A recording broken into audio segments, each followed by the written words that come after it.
there, we are here again to talk about the waiting loop. Now, this time, I will be talking about what to do when you are waiting for a spouse. Trusting God for the right man or the right woman can be very tough, challenging, boring sometimes, and frustrating, to say the least, discouraging. So, we cannot determine God's timing.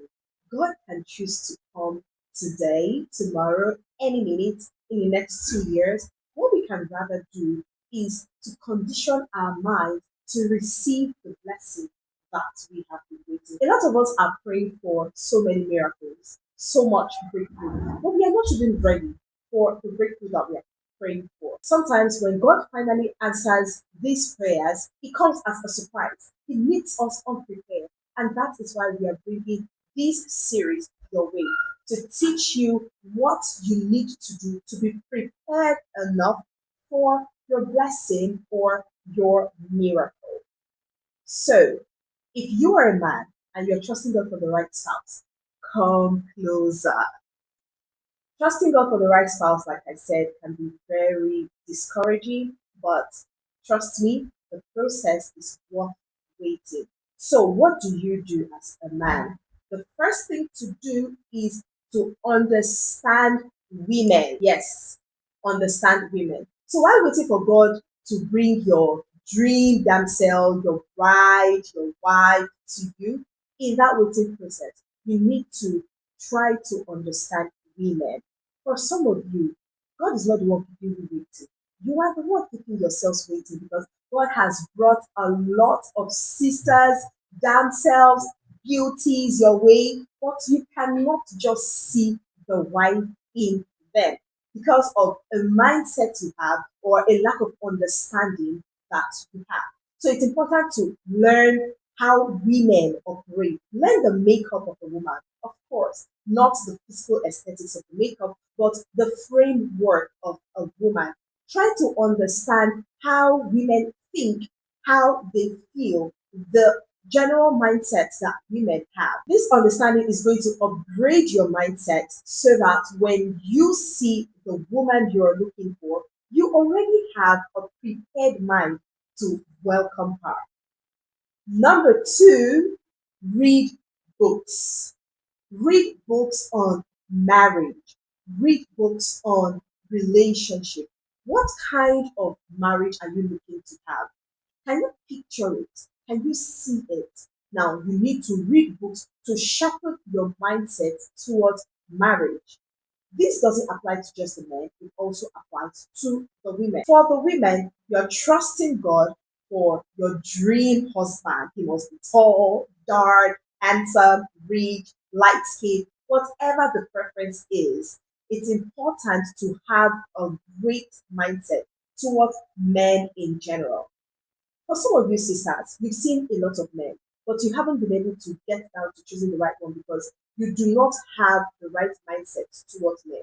Others have certain wrong mindset towards men. So they see men all through the same lens. And this is wrong. For some other people, they want men to act the way they act. So men and women are different, not just physically, even emotionally, even mentally, in the way they react to things and in the way they make choices and decisions. It's important for us to know and understand this. So read books. For the men, read books on women. For the women, read books on men. This is to equip you with relevant knowledge on what to do with the opposite spouse, to equip you with relevant knowledge on what you are about to deal with or what you are handling. Some people get into their marriages and they are shocked because they never understood that men were people who act in the way they acted, or women were people who act in the way they see their spouses act. This shock will not be so surprising when you already have certain mindsets about men and women.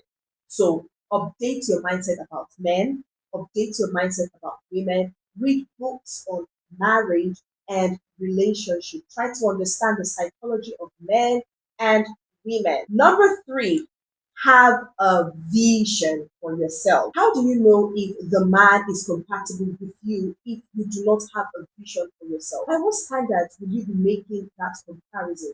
How do you know that woman is the one for you if you do not have a vision for yourself? Have a vision, have a set of principles that guide your life.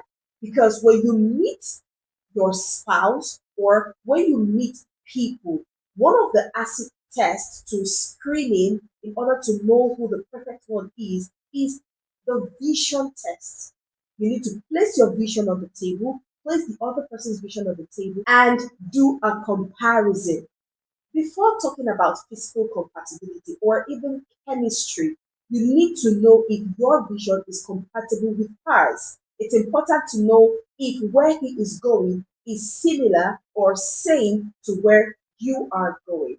So you need to have a vision. You need to own a set of principles. In conclusion, while waiting for that dream spouse, learn to understand the opposite sex, build visions, principles for your life, principles and set of rules that you live by in order for you not to be wild. So that when you find this spouse you have been waiting for, you can use them as acid tests to check for compatibility.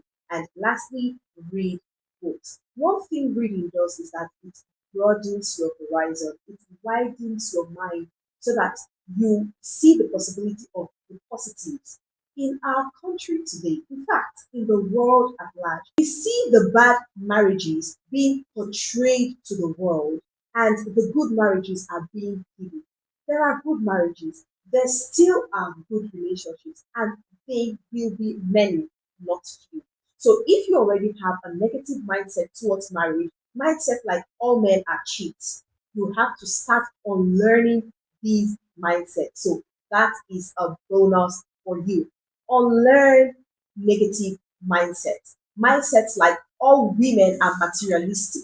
Not all women are. Some women are like the Proverbs 31 women who build their homes. Not all men are cheap. Some men have the fear of God, not even the fear of their spouse, the fear of God and discipline. So you need to unlearn negative mindsets, and these steps will prepare you for Mr. Right or Mrs. Right that you have been waiting for.